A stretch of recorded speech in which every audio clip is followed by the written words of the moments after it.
Alhamdulillahirrahmanirrahim. Kembali lagi di Islami Twinda. Buat jamaah di rumah, kita ingatkan lagi tema kita pagi hari ini adalah waspada penyakit dan bahayanya dosa. Apa Bu? Waspada penyakit dan bahayanya dosa. Jadi waspada penyakit dan kita juga harus aware dengan bahayanya namanya dosa. Nah sekarang nih buat jamaah di rumah yang udah gak sabar nih ya. Yang pengen tanya jawab langsung aja yuk kita masuk ke segmen Tanya Dong Ustadz. Kami semua tanya dong Ustaz. Oke, yang terhormat Ustaz Syam boleh maju ke depan. Nah, kita langsung nih ya membacakan pertanyaan-pertanyaan yang masuk nih dari Instagram dari hamba Allah ya.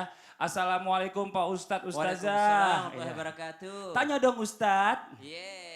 Lemes Lemes amat Bu, tanya dong Ustadz. Gitu dong, mantap. Oke, Assalamualaikum Pak Ustadz, Ustazah. Saya mau tanya, saya seorang wanita yang lagi dekat dengan seseorang yang sudah berkeluarga. Wow. Tapi dia mengajak serius denganku. Tapi permasalahannya istrinya belum mengizinkannya untuk menikah lagi. Tapi kami masih ingin menjalani hubungan. Untung nggak pakai tapi lagi nih. Apakah yang harus saya perbuat? Tapi saya yakin kalau dia bisa untuk menikahi saya. Terima kasih Pak Ustadz. Tolong nama saya dirahasiakan. Kan udah dirahasiain. Tapi jawab dulu. Enggak, jadi Iya. dia bertanya apakah saya masih bisa menjalankan hubungan. Jadi yang harus kita tahu sekarang adalah hubungan seperti apa dulu nih. Nah hubungan yang dimaksudnya maka kan belum halal jadi nggak bisa berhubungan dulu sama Betul. apalagi suami orang kan. Suami orang. Dan artinya kita tidak bisa menolak juga bahwasanya ada syariat namanya syariat poligami yaitu laki-laki boleh ya mubah untuk menikah lebih daripada satu orang sampai dengan 4 orang. Akan tetapi hukum negara kita mewajibkan yang namanya ada izin daripada istri pertama. Jadi sebelum mendapatkan itu sebaiknya dihindari hubungannya. Kenapa? Karena kalau duluan terlanjur baper, sudah terjebak dalam cinta yang salah ini, terlanjur udah sayang sama suami orang, terlanjur Betul. cinta sama suami orang, Betul. maka susah entar. Lagian ngapain sama suami orang ada Syam yang anak masih muda. membujang. Iya. Ada guru Ustadz saya Maulana juga. yang duda. Iya kan? Keceplosan. Daripada bermasalah kayak gini kan mau berhubungan laki orang. Ada di depan ada yang begini katanya. Itu tadi Ustadz Maulana disebut-sebut. Oh iya ya. Betul, maka dari itu kita selalu menghindari yang namanya sesuatu keburukan. Kita Betul. mencari kebaikan sama dengan Kebaikan. sekarang coronavirus di mana-mana. Kenapa kita mengisolasi diri sendiri adalah kenapa mungkin ada anjuran untuk sholat di rumah, Masya bekerja Allah. di rumah, belajar di rumah karena kita yang namanya menghindari keburukan. Sama dengan ibunda Ya, tadi atau memutus mbak mata tadi. rantai penyakit. Betul, ya, sama supaya dengan nggak saling ibu menularkan. jangan sampai menjadi sesuatu yang lebih buruk lagi, Oke. besar mudaratnya. Masya Allah, terima kasih banyak buat yang pertama tadi sudah bertanya nih, yang namanya dirahasiakan. Nah sekarang kita lanjut lagi nih ya, masih dari Instagram, dari hamba Allah juga. Tanya dong Ustadz. Gitu dong, semangat. Langsung nih ya, Assalamualaikum warahmatullahi wabarakatuh. Ustadz saya mau Waalaikumsalam tanya, warahmatullahi wabarakatuh. dosa yang paling besar di antara dosa-dosa yang lainnya apa sih Ustadz? Dan di setiap dosa ada pengampunannya atau tidak? Dan ketika hilaf taubat sampai akhirnya cuma yang ada di pikiran dan niat doang buat taubat. Nah, kalau ada niatan seperti sebelumnya, tapi pas meninggal dia lagi maksiat. Nah, kan sebelumnya kita udah niat berbuat taubat. Apa masih bisa diampuni ketika sebelumnya udah ada niat? Pas meninggal lagi maksiat. Ini kan tobat maksiat. Ini gimana sih ceritanya nih? Sampai akhirnya meninggalnya maksiat, tapi udah ada niatan buat taubat. أعوذ بالله من الشيطان الرجيم إنما التوبة على الله للذين يعملون السوء بجهالة ثم يتوبون من قريب فأولئك يتوب الله عليهم. Sesungguhnya taubat itu adalah ketika seseorang benar-benar kembali kepada Allah. Lalu sambung ayat ini, وَلَيْسَتِ التَّوْبَةُ لِلَّذِينَ يَعْمَلُونَ السَّيِّئَاتِ. Tidaklah dikatakan taubat bagi orang-orang yang melakukan kesalahan, melakukan dosa. Hatta idza hadara ahadahumul maut qala inni tubtul an walalladzina yamutuna wa hum kuffar. Tidaklah disebut taubat bagi orang-orang yang mengatakan nanti aja taubatnya, saya mau taubat ya Allah tapi saya sudah terjebak di dalam sini, saya mau taubat tapi saya sudah terjebak di dalam sini. Hatta idza hadara ahadahumul maut, sampai mati datang kepada mereka, maut menjemput mereka, baru mereka katakan padahal saya udah niat taubat tapi nggak jadi. Sekarang malakul maut udah ada di hadapan saya, bagaimana lagi? Udah tidak bisa lagi. Ya akhirnya Ya. intinya kalau misalnya udah maksiat belum sempat taubat ya udah kebagian tuh maksiatnya sampai di Betul, akhir. Nauzubillah. apalagi dalam Walaupun keadaan- baru niat gitu ya. Waliyahudzubillah. Maka dikatakan bukanlah bertaubat adalah ketika orang sudah melakukannya lalu mengulangi lagi, melakukannya mengulangi lagi, mengulangi lagi, mengulangi lagi. Ini kalau orang kayak gini tuh kayak bercanda sih malahan. Kok bermain-main dengan dosa gitu loh. Betul, Gak usah bercanda lah ya. dengan taubat, bercanda dengan dosa. Ih, nauzubillah. Makasih banyak Ustaz Syam udah dijawab dua Sama-sama, pertanyaan. Ustaz Jazakallah Ri. khair. Tepuk tangan buat Ustaz Syam. Terima kasih banyak juga yang tadi sudah memberikan pertanyaannya. Sekarang kita lanjut lagi nih ya. Langsung aja nih tadi jawaban pertanyaan yang sebelumnya kepotong sama iklan. Apakah hal yang lebih membahayakan bahkan mematikan dibandingkan dengan wabah penyakit? Kita minta guru kita yang terhormat Ustaz Abu Fida. Tepuk tangan buat Ustaz Abu Fida. Tafadhal, Abu. Bismillahirrahmanirrahim. Apakah hal yang lebih mematikan daripada penyakit? Ya, maka ada beberapa yang harus kita telaah. Ada beberapa yang harus kita lihat. Bahwa Rasulullah SAW mengatakan nanti di akhir zaman yang namanya umat Islam ini bagaikan seonggok daging yang diperebutkan oleh serigala-serigala atau singa-singa yang lapar. Bagaikan makanan yang diperebutkan oleh mereka. Jadi ditanya oleh para sahabat, ya Rasulullah, apakah kita jumlahnya nanti sedikit? Tidak. Kata Rasulullah SAW, jumlah kalian itu banyak. Namun kalian itu bagaikan buih-buih di lautan. Banyak tapi bagaikan buih. Buih itu kan kelihatan banyak. Tapi kalau misalnya ayahanda bunda lagi nyuci, terus banyak buih-buih dari bekas sabunnya itu bagaimana menyingkirkan? Mudah apa sulit? Mudah, tinggal disemprot selesai, tinggal dikibaskan pakai tangan selesai. Nah ini, kenapa? Karena manusia saat itu terkena suatu penyakit yang lebih dahsyat dari penyakit yang ada sekarang. Apa itu? Al-wahan. Hubbud dunya. Mereka lebih mencintai dunia dan mereka takut akan kematian. Sekarang sudah terbukti bahwa orang-orang lebih mencintai dunia daripada mereka mencintai untuk bertemu dengan Allah Subhanahu wa taala. Manusia sudah mengatakan, ya kan, bahwa manusia takut sekali tentang penyakit ini, takut sekali tentang wabah ini, padahal belum tentu mereka terkena olehnya. Namun kenapa manusia malah dengan kematian yang pasti akan datang? Kullu nafsin dha'iqatul maut. Semua yang hidup pasti akan mati. Tapi mereka kenapa tidak takut dengan hal itu? Kenapa mereka tidak mempersiapkan diri mereka untuk mendapatkan atau menghadapi hal itu? Ini satu. Penyakit cinta dunia. Ya. Yang kedua yang lebih dahsyat dari penyakit itu ada lagi. Yaitu apa? Yaitu tamak.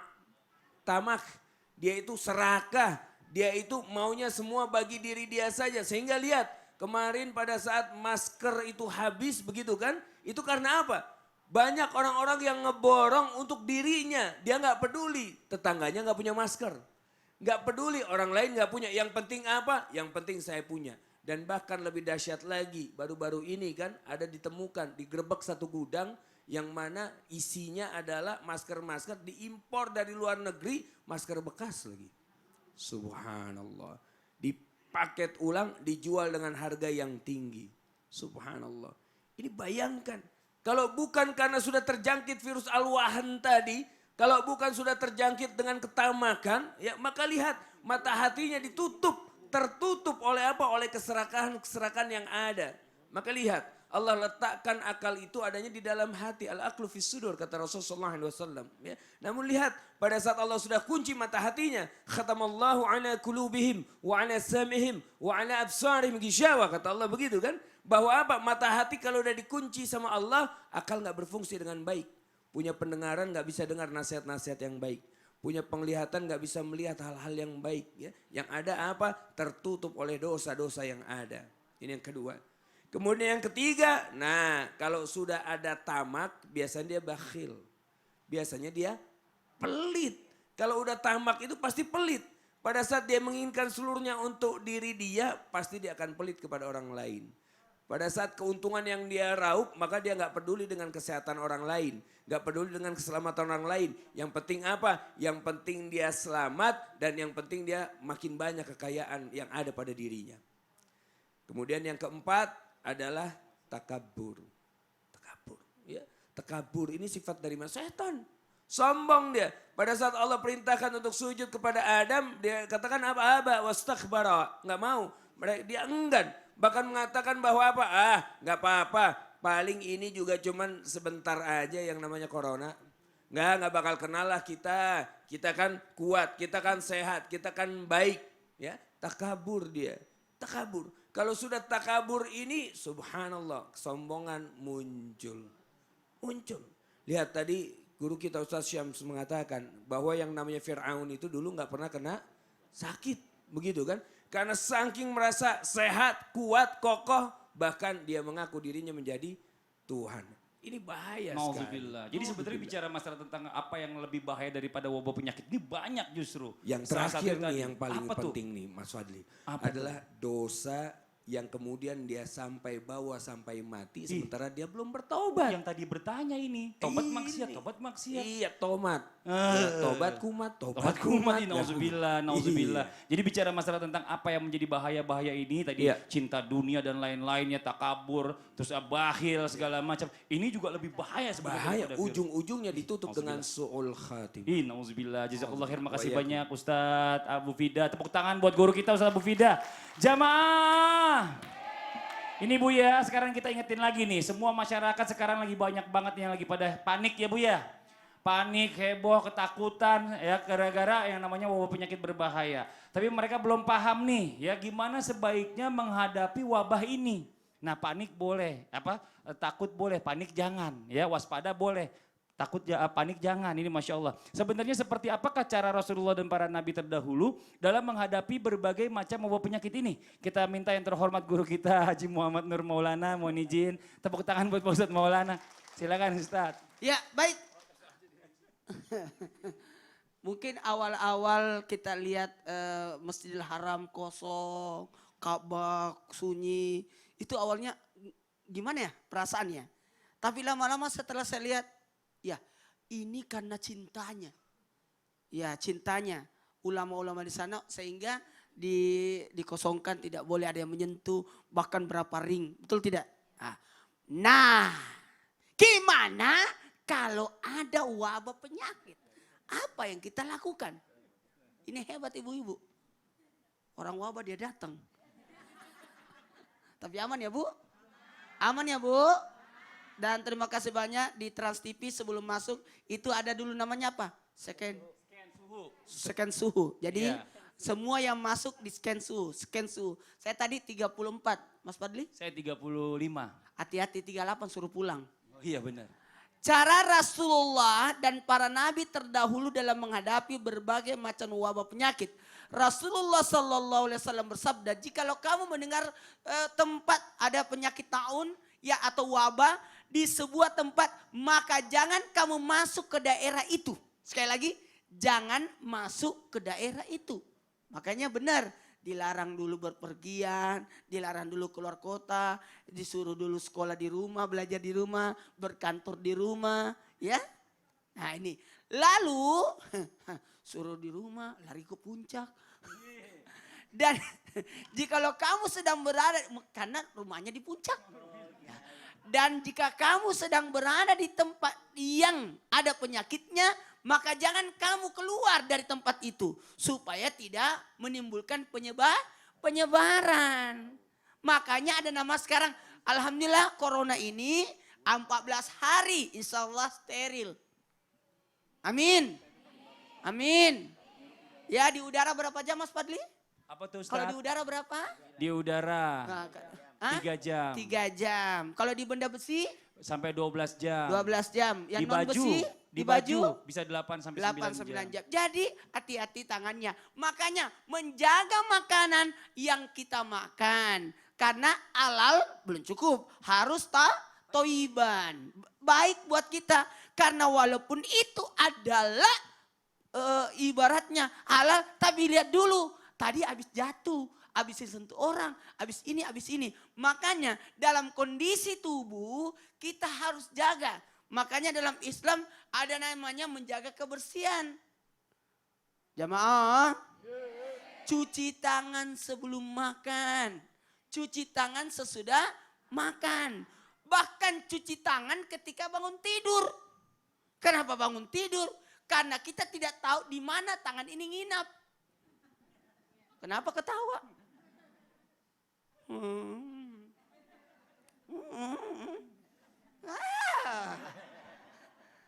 Yang kata Ustaz Febri Tibun Nabawi, bisa jadi tangan kita menggaruk kepala. Sementara di kepala itu banyak, itu. Jadi nggak usah jauh-jauh. Dari sinilah kita diajarin bagaimana bersuci. Makanya kalau kita buka kitab-kitab fikih, yang pertama adalah tohara, bersuci. Ayo, jamaah. Oh jamaah, kondisi tubuh harus dijaga, harus dipelihara. Bagaimana caranya supaya kita sehat? Makanya ada puasa demi kesehatan. Artinya apa? Kalau di zaman sekarang ini ada namanya apa lagi? Karantina. Zaman dahulu sudah ada, di zaman Nabi sudah ada. Bahkan kita dianjurkan ada 5 sunnah Nabi kan? Apa? Halo? Hitan, apalagi? Kuku. Nggak usah, ya itulah itu dan sebagainya. Medikur, pedikur, cukur. Jaga kebersihan, jamaah. Bukankah Rasulullah mengajukan untuk menjaga kebersihan? Berapa kali mandi, Bu? Berapa kali cuci tangan? Kalau kita mah ada enaknya karena kita ada wudu. Wudu berapa kali cuci tangan? Oh, siapa yang bilang 3 kali? Pertama cuci tangan. Kumur-kumur pakai? Tangan. Hidung pakai? Tangan. Di muka pakai? Tangan. Tangan pakai? Tangan. Kaki pakai? Tangan. Tuh. Kan pakai tangan. Jadi luar biasa berapa kali kita menggunakan cuci tangan. Nah, kalau kata guru saya pernah bilang ada 400 kali sehari kita itu mencuci 400 kali sehari orang Islam Orang itu cuci Islam. tangan. Ini Masya Allah. Jadi luar biasa. Islam sudah mengajarkan tentang kebersihan. Iya, lebih bagus lagi sebelumnya pakai sabun. Iya. Ibu ya. Ini Masya Allah. Ustadz udah ngingetin kita, Ada makasih caranya. banyak. 1. Nah, 2. Ada tekniknya. Sampai begini-begini tuh kukunya biar bersih. Ini jazakallah khair, makasih banyak Ustadz Maulana. Udah diingetin, tepuk tangan dong buat guru kita Ustadz Maulana. Ya Allah, senang banget, mudah-mudahan bermanfaat ilmunya buat semua. Alhamdulillah jamaah. Saya mau kasih kesempatan sekarang sama jamaah yang ada di studio. Boleh, yang mau nanya silakan. Angkat tangannya Ibu. Ayo, ada yang mau nanya yang mana? Oh saya yang ini nih. Oke, silakan Ibu. Assalamualaikum warahmatullahi wabarakatuh. Nama Waalaikumsalam saya warahmatullahi wabarakatuh. Ibu Ika Saptiarini dari Majelis Taklim Al-Muslimah Bojonggede Bogor. Dari Bogor, tepuk tangan dong buat yang dari Bogor ini, Masya Allah. Silakan Ibu. Pak Ustadz, saya mau bertanya nih Pak Ustadz. Kita kan harus melindungi keluarga kita nih dari virus wabah yang sekarang ini sedang merebak lah istilahnya. Tapi suami tuh bilang katanya, lebay gitu. Nggak usah harus pakai ini, pakai itu, cuci tangan, sanitizer. Harus berwudu aja. Itu gimana tuh seharusnya tuh Pak Ustadz?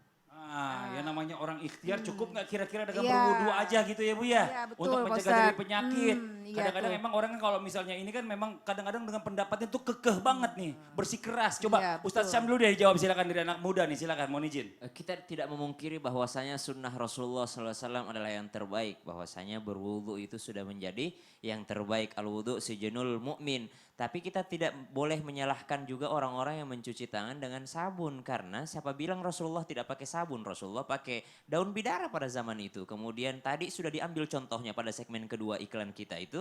Dia menggunakan siwak. Bahkan orang zaman modern sekarang mengambil siwak itu dimasukkan ke dalam pasta giginya. Kalau Rasulullah SAW dari awal sudah pakai siwak duluan dari dulu.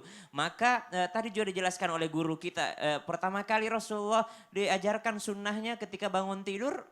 Berwudu atau cuci tangan Bu?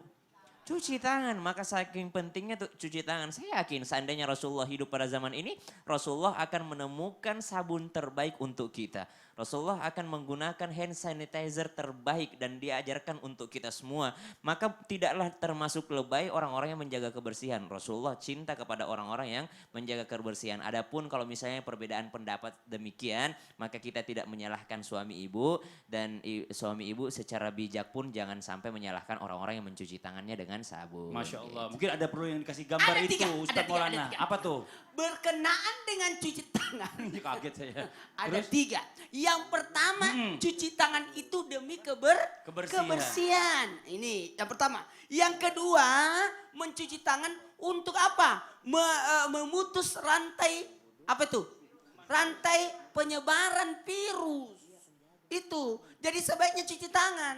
Dan yang ketiga, yang jelas kita sebagai umat Islam, cuci tangan itu sebagai ikutan sunnah Nabi. Itu yang paling penting. Terserah sekarang, gimana? Apakah pakai sabun? Betul tadi kata Ustaz Sam, pakai sabun. Karena betul ada kayak bidara dan sebagainya. Islam itu mengajarkan yang terbaik. Oke? Ibu? Maka atas apapun yang disarankan oleh pemerintah, oleh dokter, oleh orang yang ahli, lakukan. Karena itu demi kebaikan kita. Masya Allah, nggak usah juga harus jadi sok pinter sendirian juga ya Bu ya. Ibu makasih banyak. Terima kasih, Ya Pak Allah, ini Ustadz. pertanyaannya bagus ini ya. Bisa membuka mata kita semua juga untuk lebih menjaga lagi kebersihan dan kedisiplinan kita. Tepuk tangan dong buat Ibu yang dari Bogor ini, Masya Allah luar biasa. Jamaah. Sekarang kita lanjut lagi nih, bicara masalah tentang panik. Nggak mungkin kita nggak panik ya Bu ya. Yang namanya takut nggak mungkin kita nggak takut dengan yang namanya wabah penyakit ini yang bahkan bisa menyebabkan kematian. Nah pasti kan tadi udah dibilang juga bicara masalah tentang doa ini adalah senjatanya untuk mukmin. Nah sekarang apa nih ya doanya nih ya biar kita terhindar dari wabah penyakit bahkan kematian. Doanya mungkin kita minta guru kita yang terhormat nih untuk Ustadz Ahmad Khan boleh maju ke depan. Tepuk tangan buat Ustadz Ahmad Khan. Makasih Mas Fadli. Jamaah Islam itu indah yang dirahmati oleh Allah Subhanahu wa taala. Bagaimana cara kita agar tidak mudah panik menghadapi wabah penyakit bahkan kematian. Cara agar kita tidak mudah panik untuk menghadapi wabah penyakit atau kematian, yang pertama kita harus memahami firman Allah Subhanahu wa taala dalam Al-Qur'an surah At-Taubah ayat 51, kata Allah Subhanahu wa taala, "Qul la yusibana ila ma kataballahu lana huwa maulana wa 'alallahi falyatawakkalul mu'minun." Katakanlah olehmu wahai kekasihku Muhammad, sesungguhnya segala sesuatu yang menimpa kita, semua itu adalah yang ditetapkan oleh Allah Subhanahu wa taala. Apapun yang menimpa kita, ujian, penyakit, kematian, itu semua sudah menjadi ketetapan Allah Subhanahu wa taala. Huwa maulana, Allah Subhanahu wa taala yang mengurusi itu semua. Wa 'alallahi falyatawakkalul mu'minun, maka kita harus selalu senantiasa bertawakal kepada Allah Subhanahu wa taala. Para mujahid di jalan Allah Subhanahu wa taala di zaman baginda Rasul Nabi Muhammad sallallahu alaihi wasallam, mereka bukannya berlari dari kematian tapi mereka mencari kematian. Kematian yang diridhoi oleh Allah dan Rasulnya Nabi Muhammad sallallahu alaihi wasallam. Bahkan ketika ditanya, mengapa mereka tidak takut untuk maju di barisan paling depan di medan perang, padahal di saat itu mereka dihujani oleh jutaan anak panah dan tombak yang bisa mematikan mereka. Jawab mereka, karena setiap anak panah dan tombak yang menghujani kami, itu semua sudah ditentukan namanya oleh Allah Subhanahu wa taala, siapa yang mati dengan anak panah dan tombak tersebut. Jadi seandainya kita belum waktunya dimatikan Allah, maka insya Allah tidak akan terkena dengan anak panah ataupun tombak yang dihujani di atas mereka. Dan mereka yakin dengan Allah Subhanahu wa taala, bahwasanya Allah Subhanahu wa taala menjaga mereka. Karena semuanya ini ketetapan Allah Subhanahu wa taala. Kalau kita pahami ayat ini, fayatawalat minhu, maka akan menjadikan kita orang-orang yang selalu senantiasa atawakkal 'ala Allah, bertawakal kepada Allah. Wal ittikalu ilaih, dan selalu mensandarkan segala urusan kita kepada Allah. Karena sesungguhnya Allah Subhanahu wa taala berpesan bahwasanya siapa orang yang mengandalkan sesuatu selain aku, kata Allah, maka aku akan ambil sesuatu yang mereka andalkan agar nantinya mereka akan kembali mengandalkan Allah Subhanahu wa taala. Maka kita andalkan Allah. Ini yang paling pertama mesti kita hadapin biar kita kagak panik. Kita andelin Allah Subhanahu wa taala, semua sudah menjadi ketetapan Allah Subhanahu wa taala. Lalu kemudian daripada ayat ini juga akan menjadikan kita orang-orang yang sabar menghadapi musibah. Musibah yang sifatnya ini adalah global, yang mana seluruh dunia ini terserang dengan wabah penyakit ini. maka kita harus sabar menyikapinya, wa ridho biqadaihi, dan juga ridho dengan ketetapan Allah Subhanahu wa taala. Lalu kemudian cara yang kedua, apa cara yang kedua? Al-iktsar minad du'a, memperbanyak doa. Kenapa? Karena ad-du'a silahul mu'min. Doa adalah senjatanya orang beriman. Dan di dalam hadis riwayat Imam Tirmidzi, Rasulullah SAW bersabda, la yuraddul qadha illa du'a. Tidak ada yang dapat menolak qadha, ketetapan Allah Subhanahu wa taala, selain doa. Dan seandainya naudzubillah min dzalik, kita termasuk orang-orang yang harus terkena wabah penyakit yang berbahaya dan mematikan, maka itu semua bisa tertolak dan terhapus, tidak terjadi kepada diri kita dengan cara kita banyak berdoa memohon kepada Allah Subhanahu wa taala. Dan dari ayat ini akan melahirkan ikhtiar. Akan melahirkan ikhtiar apa? Berusaha, yang pada akhirnya usaha itu kita tawakalkan, sandarkan kepada Allah Subhanahu wa taala. Dan ikhtiar ada dua. Ada ikhtiar zahir, ada ikhtiar batin. Ikhtiar zahir dengan cara kita selalu senantiasa menjaga kesehatan, menjaga kebersihan, cuci tangan sebelum melakukan kegiatan dan sesudahnya, menjaga pola makan yang sehat, yang halal, yang bersih. Lalu kemudian banyak minum air putih, olahraga dan istirahat yang cukup. Lalu kemudian juga selalu senantiasa menjaga diri daripada orang-orang yang memang mungkin terpapar daripada penyakit tersebut. Dan seandainya ada tanda-tanda gejala, maka kita periksakan kepada dokter dan juga tempat-tempat yang memang dituju atau ditentukan. Apabila ada gejala batuk, pilek, demam, lalu kemudian sakit tenggorokan, lalu kemudian juga yang namanya susah pernapasan, lalu kemudian ada yang namanya letih dan lesu, maka kalau udah ada tanda-tandanya berobat. Maka ini adalah ikhtiar secara zahir.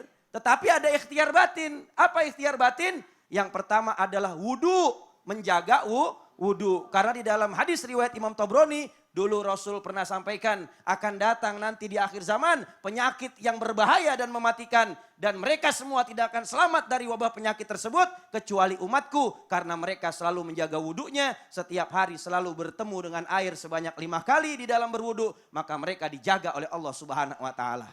Bahkan Allah berfirman kepada Nabi Musa, ya Musa, idza asabaka syai'un wa anta fi ghairi taharatin fala talumana ila nafsak.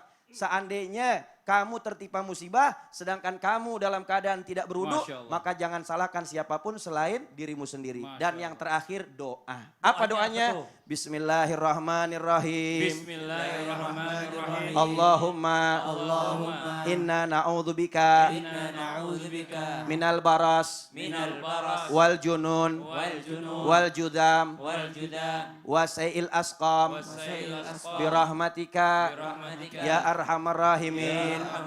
Allahumma ya kafiyal bala ikfinal bala qabla nuzulhi minas sama. Ya Allah, ya Allah, ya Allah.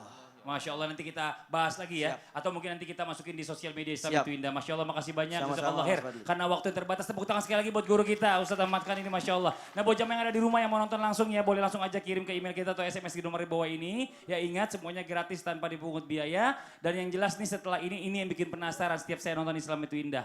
Apa sih kira-kira ada berita viral? Wah, berita viralnya hari ini kira-kira tentang apa? Yang di rumah jangan kemana-mana, tetap di Islam itu Indah. Jamaah